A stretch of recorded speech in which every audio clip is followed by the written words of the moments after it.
Alright everybody, Skips here from Skips Happy Hour. I got a good one for you today. We're going to unbox this. My Orpheus II sound card I've been waiting for like 6 months. I have not opened this yet. So I figured you guys want to maybe look at this and let's see what we got here, okay? Alright, so we're going to open it up. Take this out first. This looks like the sound card, and look what we have here. We got a midi-OUT cable for the for this kind of connection, and we also got the other midi-OUT on this one here. So we're going to put those aside for now. All right, let's open this up. I have not opened this yet, so let's see what happens. Uh-oh, we got like a dual here, huh? That up here.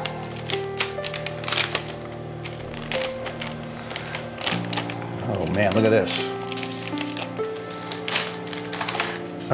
Don't eat this, by the way. It says it right on there. Do not eat this, okay? Wow, look at that. What do you guys think of that? It's pretty awesome thing. There's the InterWave chip for GUS. And let's see, this Crystal FM chip right here, and the original Yamaha OPL3 is right here. It also has a Wavetable header, an input here, PDIF out in your normal connections, Gameport or MIDI. Here's the other MIDI port right here, okay? So, got some memory you can put in here. We're gonna go over the card here in a minute, but I just wanted to unbox that. Look how pretty that thing is.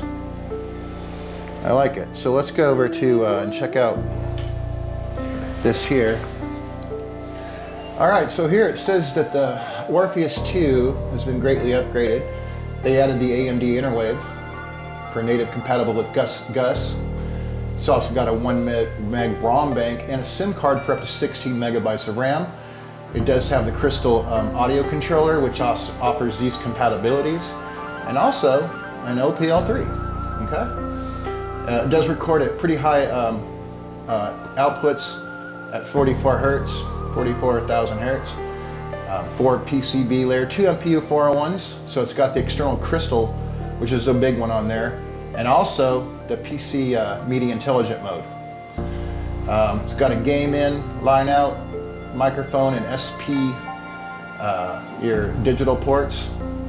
Wavedable daughterboard, dedicated midi-OUT, so you can put one out and the other one, you can play a game and actually capture it to something like midi-OUT or something, which is pretty cool.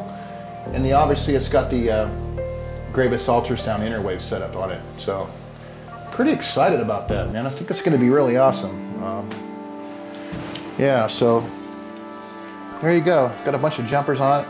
It's going to be fun. It's a 16-bit card, obviously. It's going to be going on my K6 right here. It's a K6 3 at 600 megahertz. I think it'll run good in there. I can also slow it down if I need to slow it down for other games. And so yeah, I mean, I think it's going to be awesome. And that's about it for this video. So we'll get into this thing a little bit more. I'll install it. I got a couple things I got to do to the K6. I need to put some new IDE connectors I bought. And also my Gotek floppy drive's been acting up. I'm not sure why. It may be the cable, so I'm going to fix my Gotek and also put the IDE cables in. I also want to change my video card to one that has a digital out, because when I try to capture it off VGA, it looks horrible. So yeah, that's about that. So anyway, that's it. That was the unboxing of this beautiful card here.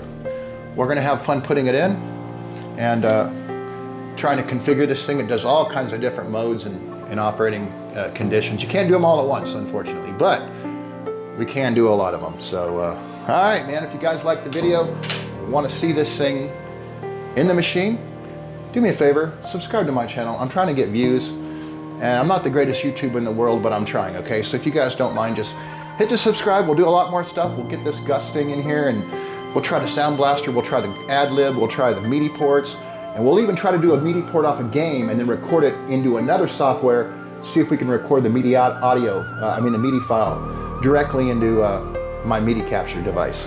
That would be cool. All right, This is it for Skip's Media Hour. We'll catch you in the next one.